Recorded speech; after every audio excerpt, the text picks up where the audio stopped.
disant parce que c'est assez étonnant en fait sur toute la nouvelle gamme L5, L3, L7, donc sur tous les nouveaux L en fait, il y a bien un joli nom qui est apposé qui est le 2, hein, voilà, normalement c'est cette la deuxième version, mais le design, voilà, pour en revenir à ce sujet-là, est complètement différent de la version précédente. Donc on est sur une nouvelle note stylistique chez LG au niveau du L-Style.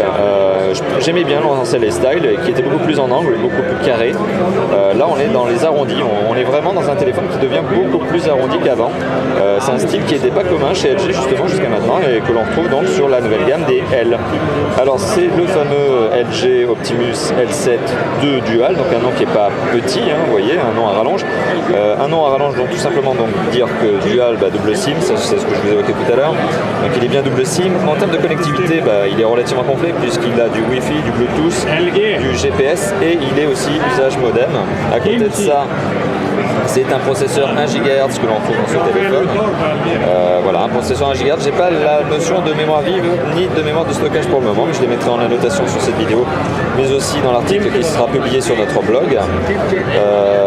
En termes d'écran, alors on a un écran qui est un 4,3 pouces. C'est un 4,3 pouces True Color IPS. En tout cas, c'est son nom de scène, on va dire. C'est sous son appellation commerciale. Donc c'est un True Color IPS. Donc c'est le nom de la techno qui est utilisé, pardon. On est sur un Android qui est un Android 4.1.2. Les connaisseurs auront remarqué qu'on était sur Android de toute façon. Là-dessus, il n'y a rien qui trompe.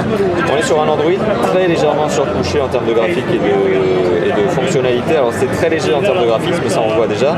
Et en termes de fonctionnalité, alors par contre, vous voyez, ça peut être très léger. On a quand même par exemple une fonction que j'aime beaucoup chez LG, qui est notamment le Quick Memo. Alors le Quick Memo, c'est ce qui vous permet de prendre des notes à la volée sur un écran, d'en faire une capture, etc. Même de prendre des notes, voilà. Donc c'est cette fameuse fonction Quick Memo que l'on avait déjà vu apparaître depuis un peu plus d'une année, que l'on trouve aujourd'hui sur le fameux LG Optimus L7 de